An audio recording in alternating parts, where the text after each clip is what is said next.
Selamat pagi dan selamat beribadah kepada Tuhan. Kita mengucap syukur atas pertolongannya dan kasih-Nya yang sungguh luar biasa, sehingga kita masih diberikan kesehatan dan masih diberikan kekuatan walaupun di rumah masing-masing. Oleh karena itu, mari kita mengangkat satu pujian yang mengatakan, sungai sukacitamu mengalir dalamku.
Dalam saat teduh dimulai.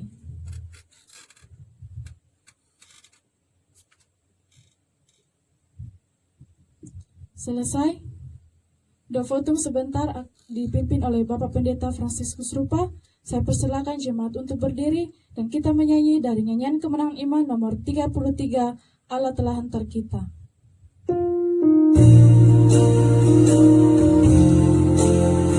Saya persilakan jemaat untuk berdiri.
Baik jemaat yang kekasih di dalam Tuhan, mari kita berdoa.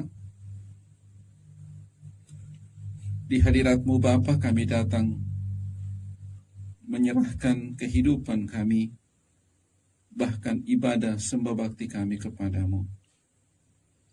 Karena itu, dari awal, pertengahan sampai berakhirnya, biarlah jadi seturut dengan pimpinan Allah Bapa, Putra, dan Roh Kudus. Amin. Jemaat Tuhan disilakan duduk. Memuji Tuhan, kita menyanyi dari nyanyian Kemenangan Iman nomor 266, Tuhanlah pelindungmu.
Silakan jemaat untuk berdiri dan kita mengucapkan pengakuan iman kita. Pengakuan iman dimulai. Kami percaya kepada Allah, Bapa yang Maha Kuasa, Pencipta semesta sekalian alam. Kami percaya kepada Yesus Kristus, Anak Allah yang tunggal, yang menjelma menjadi manusia sejati, mati, hidup kembali, dan naik ke surga, adalah Juru Selamat, Pengudus, Tabismawi, Imam Besar, dan Raja atas segala raja yang akan datang kembali. Kami percaya kepada Roh Kudus yang adalah penghibur, pemimpin, penolong, pemberi kuasa, dan penggerak pada keyakinan. Kami percaya bahwa Alkitab, Perjanjian Lama dan Perjanjian Baru adalah firman Allah yang telah dihilangkan oleh Roh Kudus. Kami percaya bahwa gereja itu kudus dan am. Kami percaya bahwa ada surga dan neraka, serta adanya kebangkitan dan kehidupan yang kekal. Amin. Saya persilakan jemaat untuk duduk kembali. Kita masuk dalam doa syafaat yang dipimpin oleh Bapak Pendeta Fransiskus Rupa. Kepada hambanya kami persilakan. Mari kita berdoa. Di hadirat-Mu Bapa di pagi hari ini, layaklah kami datang mempersembahkan puji dan syukur kepadamu atas segala kebaikan kasih-Mu yang senantiasa melimpah di dalam kehidupan kami. Terima kasih kalau saat ini kami boleh bersama-sama menghadap hadirat-Mu di dalam ibadah yang kami lakukan. Ada waktu yang Tuhan berikan bagi kami. Kekuatan kesehatan Tuhan nyatakan di dalam hidup kami.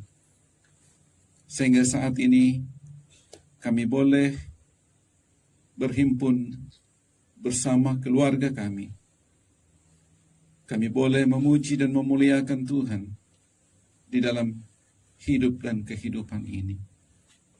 Bapa di surga, kami datang berdoa kepadamu, mendoakan seluruh rangkaian ibadah yang kami lakukan.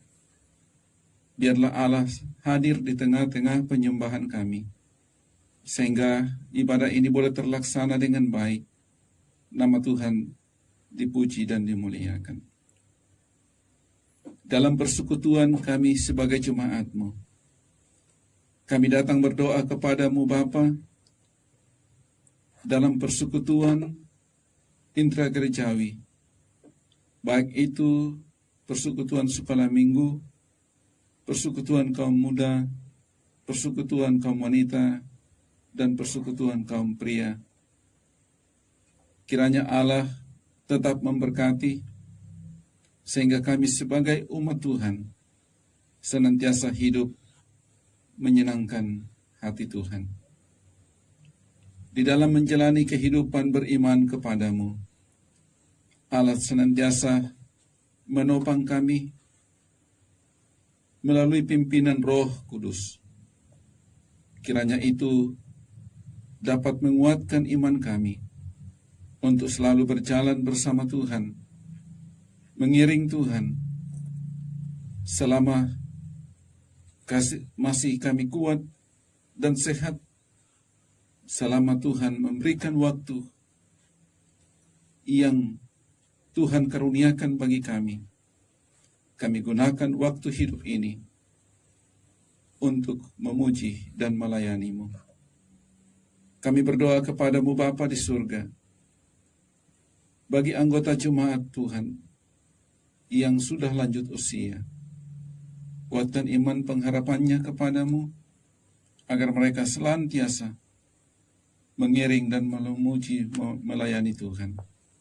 Kami berdoa kepadamu Bapa, bagi anggota jemaat Tuhan, dalam perjuangan hidup mereka masing-masing, khususnya di dalam melaksanakan tugas pekerjaan, baik itu sebagai pegawai negeri sipil, yang bekerja di rumah sakit, yang bekerja di perusahaan swasta, dan mereka yang berusaha dalam berbagai bentuk jenis usaha.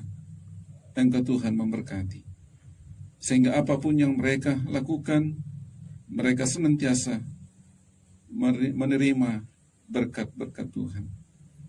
Bapa di surga, kami berdoa kepadamu, kelangsungan persekutuan jemaat-Mu Gereja Kibait Batubara Angkatan Laut.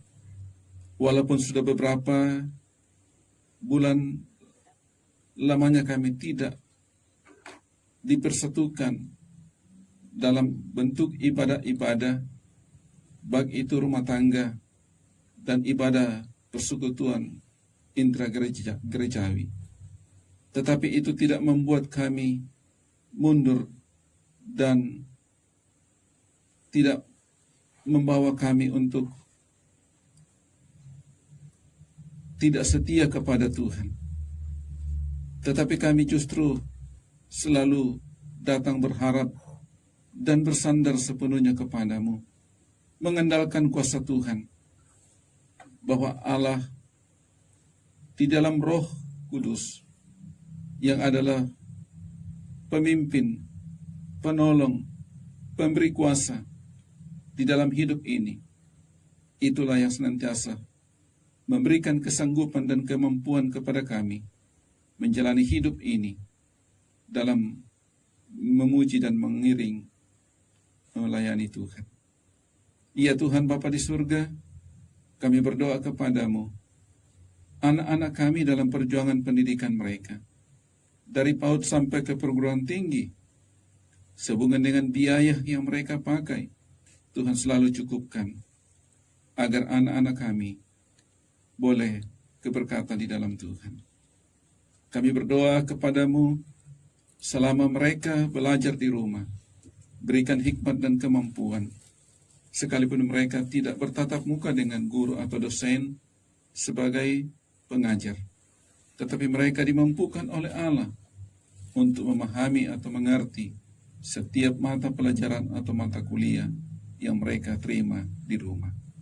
Ya Bapa di surga, kami berdoa kepadamu, firman-Mu yang akan kami dengarkan, yang siap untuk disampaikan oleh hamba Tuhan. Kiranya melalui pertolongan Roh Kudus yang memeteraikan di dalam hati dan hidup kami, biarlah firman-Mu itu mengambil bahagian di dalam kehidupan kami, sehingga kami pakai menjadi pelita, menjadi sulu bagi langkah hidup kami, agar kami tetap berjalan seturut dan kehendak daripada pimpinan Tuhan. Berkati hamba-Mu yang akan menyampaikan firman-Mu, sehingga dapat menyampaikan seturut dengan kuasa dan pertolongan Tuhan. Ya Allah Bapa di surga, kami serahkan kepadamu ibadah kami. Tuhan bertahta di tengah-tengah persekutuan kami. Biarlah nama-Mu kami agungkan dan dimuliakan di dalam penyembahan kami. Dan kami umat-Mu menerima berkat-berkat dari Allah, dan kami pakai menjalani hidup yang Tuhan masih karuniakan. Di dalam nama Tuhan Yesus, kami datang berdoa kepada Bapa di surga. Haleluya. Amin. Kita mendengarkan firman Tuhan yang sebentar akan disampaikan oleh Ibu Pendeta Roselina Marce. Untuk itu kita menyanyi dari Kidung Pujian nomor 114, Dia Seperti Air Yang Mengalir. Dan saya persilakan jemaat untuk berdiri.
Tuhan Bapa di sorga, inilah kami anak-anak-Mu yang datang menghadap hadirat Tuhan. Kami rindu jamahan tangan kuasa-Mu Tuhan untuk menjamah kami melalui kebenaran firman-Mu yang akan kami dengarkan pada saat ini.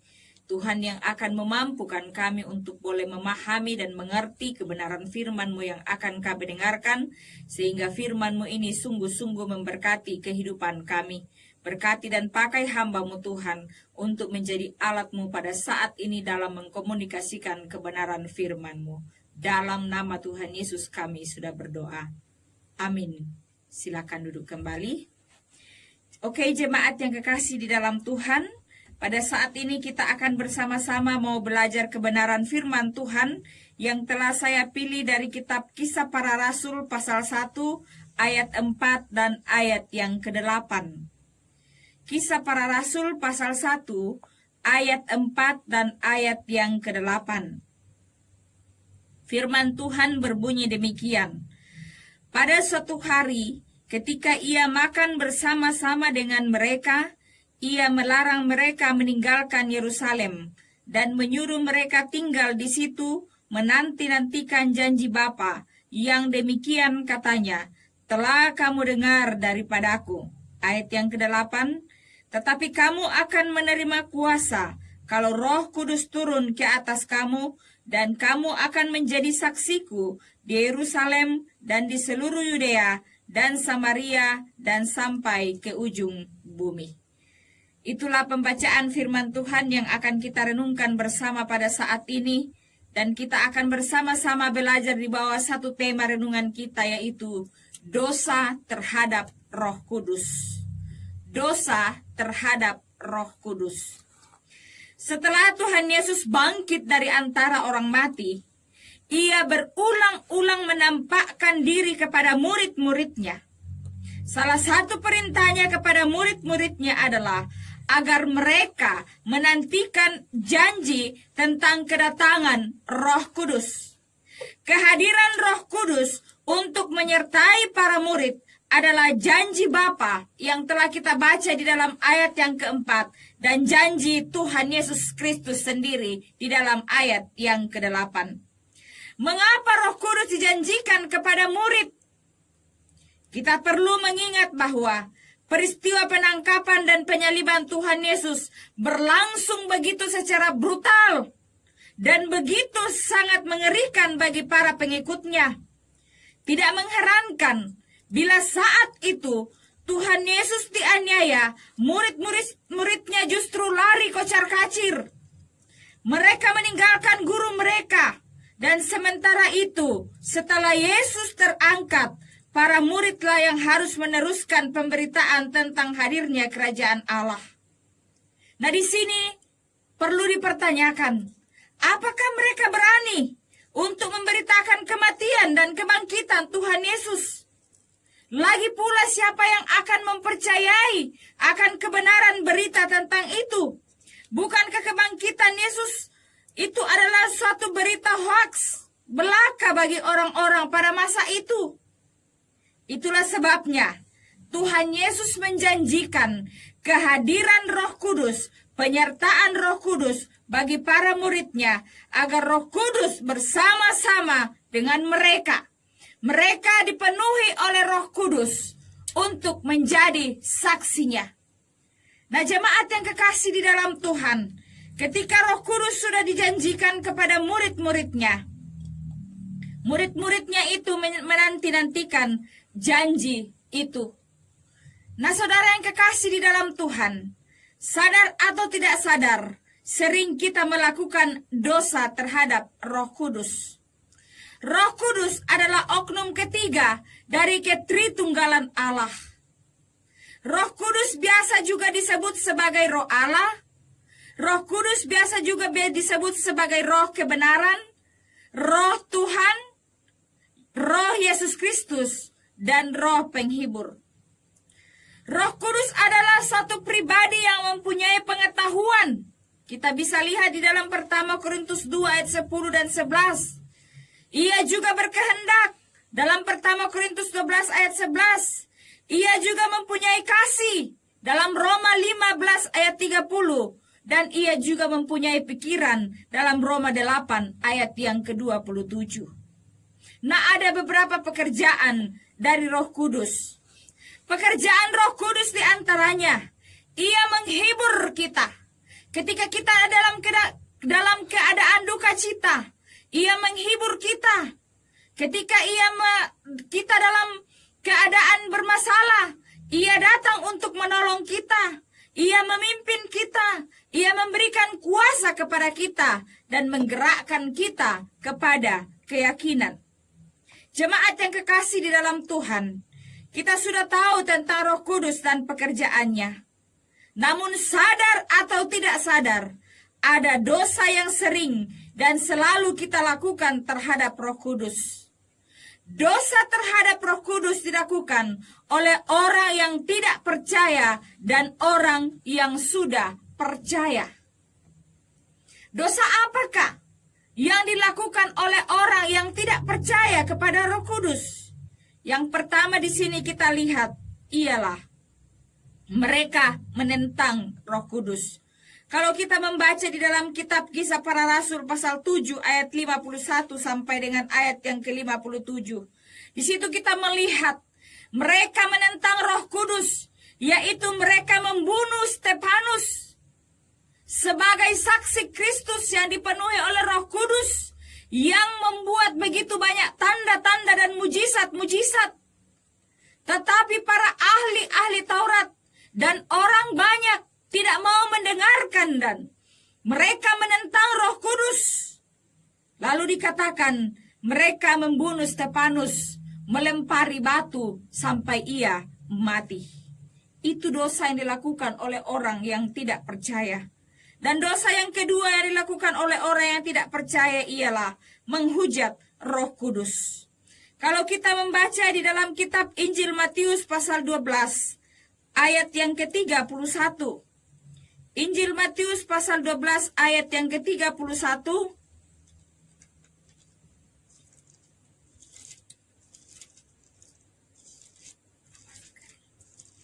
Firman Tuhan mengatakan, sebab itu aku berkata kepadamu, segala dosa dan hujat manusia akan diampuni, tetapi hujat terhadap Roh Kudus tidak akan diampuni.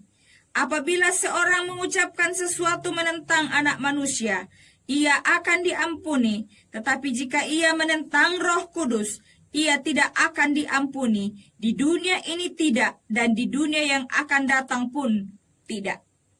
Menghujat Roh Kudus. Apa arti menghujat Roh Kudus? Menghujat Roh Kudus artinya menutup pintu hati kepada bisikan Roh Kudus, menutup pintu hati kepada firman Allah, dan sampai matinya ia tidak menerima Yesus sebagai Tuhan dan Juru Selamatnya. Itu dosa yang dilakukan oleh orang yang tidak percaya kepada Roh Kudus. Nah, yang kedua di sini yang kita lihat, yaitu dosa yang dilakukan oleh orang yang percaya. Dosa yang dilakukan oleh orang yang percaya kepada Roh Kudus yang pertama ialah mendukakan Roh Kudus. Dalam Efesus 4 ayat yang ke-30. Bagaimana cara kita mendukakan Roh Kudus? Caranya ialah menyangkal kehadirannya di dalam kehidupan kita. Kita menyangkal kehadirannya di dalam kehidupan kita. Kita hanya mengandalkan diri kita sendiri, tanpa kita mengandalkan kehadiran Roh Kudus. Lalu yang kedua, kita tidak taat kepada pimpinannya. Kita berpikir bahwa kita bisa sendiri memimpin diri kita sendiri. Tetapi sebenarnya tidak. Kita tidak mau taat kepada pimpinannya. Lalu yang ketiga, kita mengeraskan hati kita. Selanjutnya, kita berkata-kata dengan kata-kata yang tidak pantas. Dalam Efesus 4 ayat yang ke-29 yang mengatakan, janganlah perkataan kotor keluar dari mulutmu, tetapi sadar atau tidak sadar, sering perkataan kotor itu keluar dari mulut kita. Itulah yang dikatakan mendukakan Roh Kudus. Lalu yang selanjutnya, menyimpan kepahitan hati. Dalam Efesus 4 ayat yang ke-31. Kita menyimpan benci, kita menyimpan dendam, kita menfitnah, dan lain sebagainya. Itu mendukakan Roh Kudus. Lalu cara yang kedua yang dilakukan oleh orang percaya dalam dosa terhadap Roh Kudus ialah mendustai Roh Kudus. Kita bisa lihat di dalam Kisah Para Rasul 5 ayat 3 sampai ayat yang keempat. Di situ kita melihat Ananias dan Safira. Dikatakan bahwa mereka berjanji akan menjual sebidang tanah mereka dan seluruhnya akan diserahkan untuk pelayanan pekerjaan Tuhan.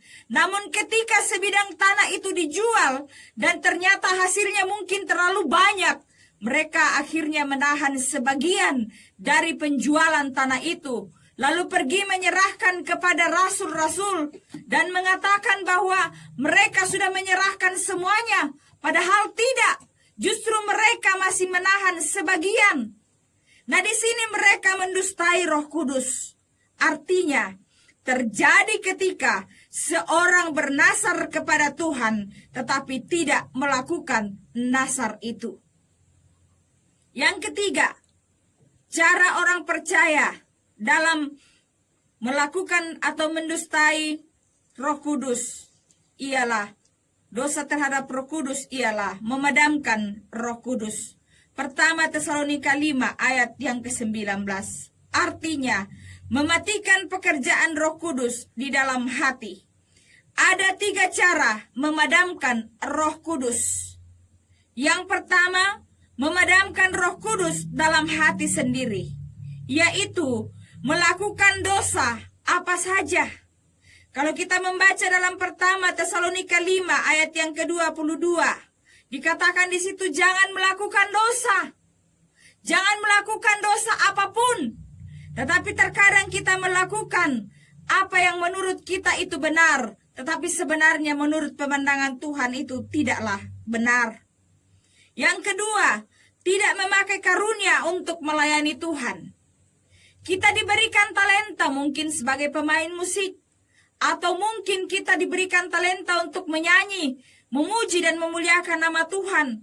Tetapi kita tidak memakai karunia itu di dalam melayani Tuhan. Berarti kita memadamkan Roh Kudus dalam diri kita sendiri. Lalu selanjutnya, tidak menaati panggilannya untuk bersaksi. Ada waktu dan kesempatan untuk kita bersaksi kepada orang lain, tetapi kita tidak mau melakukannya. Itu berarti kita memadamkan Roh Kudus dalam hati kita sendiri. Lalu yang kedua, cara memadamkan Roh Kudus ialah memadamkan Roh Kudus dalam hati orang lain. Memadamkan Roh Kudus dalam hati orang lain artinya mengkritik orang yang melayani Tuhan tanpa kasih. Terkadang seseorang mengkritik orang lain ketika melayani, mungkin ketika melayani pelayanannya tidak terlalu maksimal. Lalu ia menegurnya dan mengkritiknya dengan habis-habisan tanpa memberikan solusi, sehingga orang itu tidak mau lagi melayani.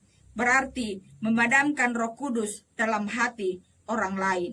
Lalu yang kedua, tidak memberi kesempatan kepada seseorang untuk melayani sesuai karunia-Nya. Kenapa demikian banyak orang tidak memberikan kesempatan kepada orang lain untuk melayani sesuai dengan karunia-Nya? Yang pertama mungkin karena ia takut disaingi. Atau yang kedua, karena supaya ia yang disebut, wah dia lebih hebat dari semuanya. Dia lebih mampu, dia bisa. Sehingga ia tidak mau memberikan kesempatan kepada orang lain untuk melayani, padahal orang lain juga bisa. Nah, cara yang ketiga memadamkan Roh Kudus adalah memadamkan Roh Kudus dalam jemaat. Caranya ialah adanya perselisihan atau kecaman-kecaman di dalam jemaat. Adanya perselisihan di dalam jemaat itu memadamkan Roh Kudus dalam jemaat. Lalu yang kedua, membiarkan dosa dalam jemaat. Jikalau ada dosa yang dilakukan oleh jemaat, kita tidak menegurnya atau kita tidak menyelesaikannya, maka itu memadamkan Roh Kudus di dalam jemaat. Lalu yang ketiga, tidak memakai karunia-karunia anggota jemaat. Terkadang biasa ada gembala yang tidak mau memakai karunia-karunia yang diberikan oleh Tuhan kepada jemaat-jemaat, Seperti yang saya sampaikan tadi, mungkin karena takut disaingi, atau mungkin karena supaya ia dikatakan, wow, dia lebih hebat. Tetapi seharusnya karunia-karunia jemaat itu harus dilakukan. Ada mungkin yang bisa main musik, ada mungkin yang bisa liturgis, ada mungkin yang bisa menjadi pendoa. Kita berikan kesempatan untuk melayani Tuhan, supaya Roh Kudus itu tetap menjadi hidup di dalam kehidupan kita, di dalam jemaat. Tetap menjadi fokus, tetap menjadi satu pilihan di dalam kehidupan kita untuk melayani Tuhan. Karena Roh Kudus ada bersama-sama dengan kita. Oleh sebab itu, jemaat yang kekasih di dalam Tuhan, mari di dalam kehidupan kita jangan melakukan dosa terhadap Roh Kudus. Karena di dalam kehidupan kita, sadar atau tidak sadar, kita terkadang melakukan yang tidak berkenan kepada Tuhan. Tetapi ingatlah bahwa kita menghujat Roh Kudus adalah dosa yang tidak akan pernah diampuni oleh Tuhan. Karena dosa menghujat Roh Kudus adalah ketika kita menutup pintu hati kita terhadap Roh Kudus dan terhadap firman Tuhan.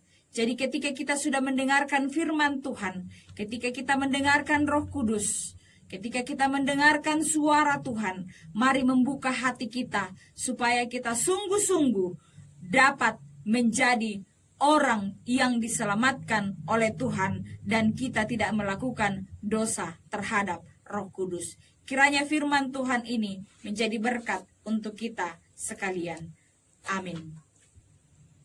Itulah firman Tuhan yang kita telah dengarkan, kiranya membawa berkat bagi kita semua.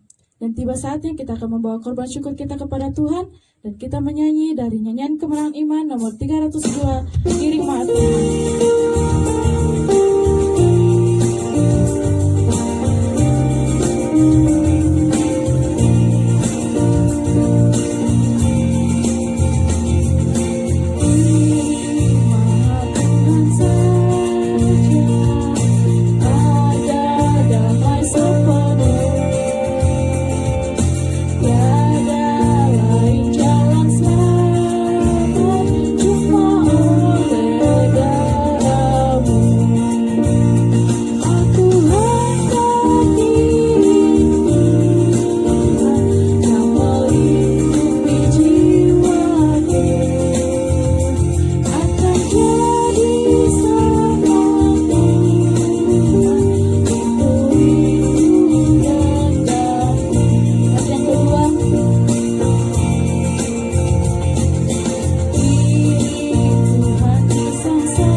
Persembahan yang dipimpin oleh Bapak Pendeta Fransiskus Rupa. Kepada hambanya kami persilakan. Baik jemaat yang kekasih, sebagai tanda syukur kita kepada Tuhan, persembahan yang sudah kita bawa kepada Tuhan, mari kita berdoa. Kami bersyukur kepadamu ya Allah Bapa di surga. Kalau di tengah penyembahan kami sudah mendengarkan firman-Mu. Tuhan memberkati firman-Mu, sehingga menjadi bahagian bagi kehidupan kami bersama. Hamba Tuhan yang sudah menyampaikan, Tuhan terus memperlengkapi dan mengurapi. Tambahkan hikmat dan pengetahuan, sehingga dapat melaksanakan pelayanan yang Tuhan percayakan. Berkati dalam kehidupan pribadi, dalam pelayanan selanjutnya. Kami bersyukur kepadamu Bapa di surga. Kalau pada saat ini di tengah-tengah ibadah persekutuan kami boleh datang kepadamu, membawa persembahan syukur kami Tuhan kiranya menerima persembahan kami menjadi suatu persembahan yang berkenan kepadamu. Dan lewat usaha pekerjaan kami sebagai anggota jemaat-Mu, Tuhan memberkati, sehingga kami senantiasa keberkatan di dalam Tuhan. Terpujilah nama-Mu. Di dalam nama Tuhan Yesus, kami datang membawa korban syukur kami. Amin. Saatnya kita mengakhiri rangkaian ibadah kita pada pagi hari ini, dan doa berkat sebentar akan dipimpin oleh Ibu Pendeta Rosalina Marce. Mari kita mengangkat satu pujian dari Kidung Pujian nomor 98, Dalam Kasih-Mu Bapa. Dan saya persilakan jemaat untuk berdiri.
kekasih dalam Tuhan, arahkanlah seluruh hati dan pikiranmu kepadanya, terimalah berkat daripada Allah. Tuhan memberkati engkau dan melindungi engkau. Tuhan menyinari engkau dengan wajah-Nya dan memberi engkau kasih karunia. Tuhan menghadapkan wajah-Nya kepadamu dan memberi engkau damai sejahtera saat ini sampai selama-lamanya. Amin. Jemaat disilahkan duduk. Sambil kita bersama-salaman, mari kita mengangkat satu pujian, Yesus kekasih jiwaku.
Kita pada pagi hari ini, Tuhan Yesus memberkati kita semua.